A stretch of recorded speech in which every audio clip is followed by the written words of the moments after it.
Hey, welcome back to today's Craftsman. Hello.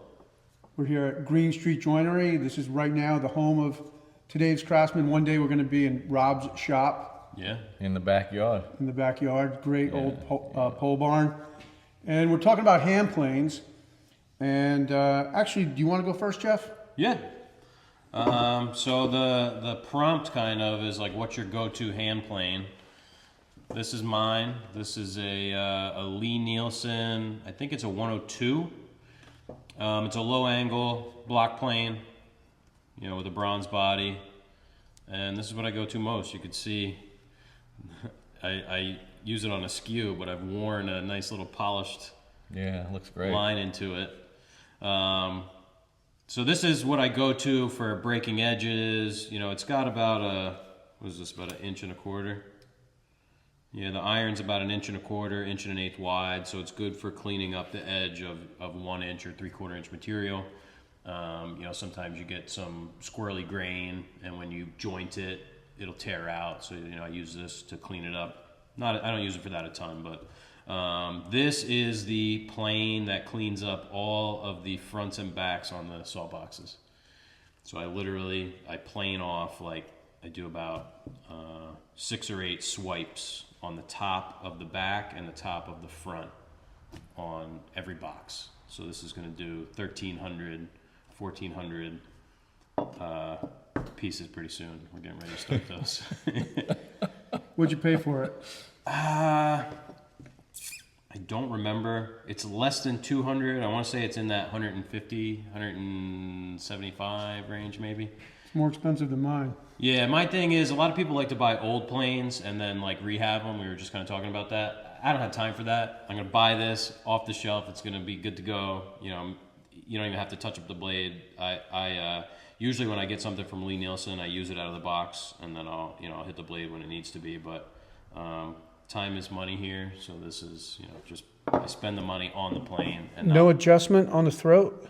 Nope, it's got a fixed mouth. Or is that what they call that, a mouth or a throat? I don't know, maybe both. I think I've heard both. So yeah, fixed, but it's pretty big. Yeah. So not good for like super crazy grain, but it doesn't get clogged up. Yeah, it's a nice little plane. It's heavy, you know, because it's made out of bronze. And how long have you been using it now? Probably 4 years. Nice. It's Yeah, it looks you good. know, I love the look of the bronze. Yeah.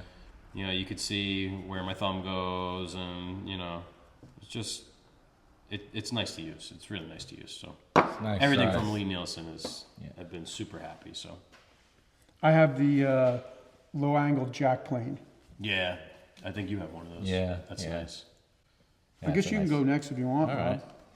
Well, I have this plane from Veritas. I find that they're pretty good value in planes. It's pretty well built. It's a shoulder plane, and this is probably one of my oldest and the thing I use the most. Before we were using the shaper to make doors, we would make the door parts with the dado blade set up on the table saw, and I used to like to clean up the shoulders to get, you know, a dial in the fit, because I found that as you're passing over the dado stack to get that tenon, if you're not pressing right, you know, you're going to get those little uneven ridges. Yeah. So you know, back in the slow days. Can't do that now. No. Yeah, you can see there's a little rust marks. It's been sitting around for a while. Back in the slow days, you know, I'd inch up to that nice snug fit and just hit, you know, both sides, clean it up with this. That's enjoyable woodworking. It's slow, you know, you hear that sound, and That cross grain, that Yeah. cross grain sound is you nice. know, it goes right up to the shoulder. So The blade likes to, you know, it wants to lift your piece up. So yeah, it's like yeah. if you dial it in too perfect, you know, you're gonna end. If you dial it in perfect on your test piece, it's like it's gonna be too big on the Sloppy. because you're trying to get it done. Yeah. So I like it, and it's sort of got a little sentimental spot Sure. now because, you know, it reminds you of those simpler days, so to speak. You might woodwork like that again. There's definitely something to be said about woodworking with hand tools. Yeah. It's a totally different animal and a totally different experience. You're dealing with shavings instead of sawdust. Yeah. It's just a Very lot different. quiet, you know. Yeah. I Yeah. could break an edge with this. It's not as fast as picking up a router, but you know, this is at my bench. I have to go over here. I have to get the router. I have to bring it over, either plug it in or put a battery in it, turn it on. It's loud. It's making dust everywhere. Yeah. You know, this, you just a couple swipes like this, something like this. You know, I probably did that with this. Yeah. Sure, the little break on the edge here. Yeah, you know, back in the old days behind the house, there was no overhead. You know, and there are some days you go in, man, I got a headache today, or I was sanding all day yesterday. I don't want to hear any noise. I'm just going to do things nice and, you know, simple by hand today, even though it's going to take me like 3 times as long. I totally get it. How long have you had it? Maybe 15 years. I don't know. I can't even remember. You know how it gets when Sure. the older you get, the harder it is to place the year. You need mile markers. You know, it's like unless you have a mile marker, you can't tell when something happened anymore. I do everything off my marriage and the birth of my oldest son, and I can kind of get it close. Yeah. I like the Veritas stuff. They're too space agey looking for me. Yeah, That's the only it thing, is The a little styling bit. is a little too modern, but They kind of do that with all their stuff. Yeah. They twist it so it's not quite a direct lift off the traditional. all the Lee Nielsen stuff is a ripoff of like old Stanley and and Record. I have the shoulder plane. I think it's Yeah, based off of a Record. Yeah, this is 3/4. You know, I can't wait to get to yours because I have an affinity for small tools that almost have no practical use. These do. See, I'll argue the point that these do have practical use. So this is my Stanley block plane. There's probably a number for it, but I don't know what it is. I think it's 61 or 62. See, Jeff knows tools. I bought this probably in the late 80s or maybe the very, very early 90s. And it's the plane that's always sharp. It's the plane that I always use. If you've watched any of my furniture builds, this is the plane I'm using. I just used it to shape the legs of the desk that I'm making. Oh yeah. And I'll often put my thumb and forefinger and kind of use 2 hands with it. I sharpen the blade by just putting a little water on 300 metal wet dry sandpaper, the black sandpaper, on top of my jointer, and just give it a quick sharpen every once in a while. 300 grit? It might be 500 grit actually. I think it's 500 grit. I have to touch it up for you. Yeah, before you leave. yeah. You I hit on the 12,000 grit. you can stone. actually let me know. Let me know what you think of this. So my test is, I take the iron and I kind of just put it on my thumbnail. Yeah. So you tell me, do you think that's sharp or?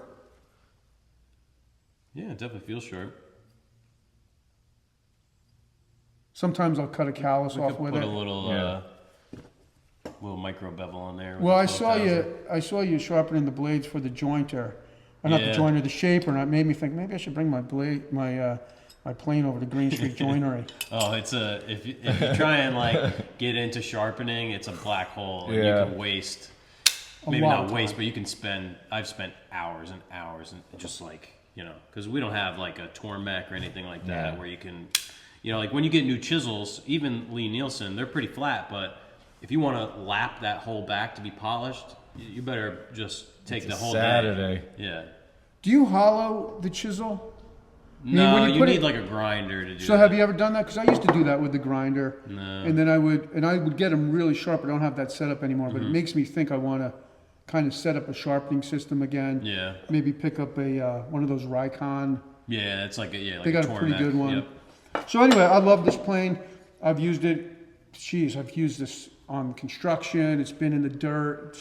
Then it gets cleaned up and goes back in the shop cabinet. It just has a nice feel to it. And it definitely has a sentimental value now since I've been using it so long. And there's so many projects that I've worked on it with. This is one of the tools that if I couldn't find it in my shop, I wouldn't stop looking for it until I found it. Just kind of always have to have it. And I bought a second plane just because I like this little plane. I bought it for cedar siding a house. I was gonna say that's like, you know, that's what the guys would use doing cedar shakes. It's great. I mean, I put it in my belt, and I would just kind of tune up any little cuts that I had. And I find myself still taking it out. If you're working with AZEC or something, you want to just take something off, and you, like, because I'm sentimental with this, I'm like, oh, I don't want to take this out of the shop now as much. I'll bring this little guy. This is an older one. It is made in the USA. Hand plane works surprisingly well on AZEC, especially for like breaking edges. It really does. Yeah, because you get a lot of mill marks with router bits. You know, Yep. you'll get all that chatter. Yeah. But you get a really smooth finish with the plane. Yeah, it cuts super nice. So these are my two planes. If you're in the market for planes, we'll put stills up and you can take a look at them. I say don't go overboard.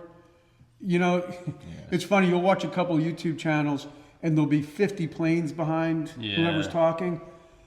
I other than these two, I do use the Lee Nelson low angle jack plane, but not nearly as much as these two planes here.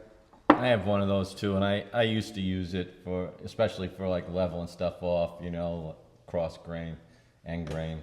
So I noticed you guys are sideways plane guys. I'm a flat guy.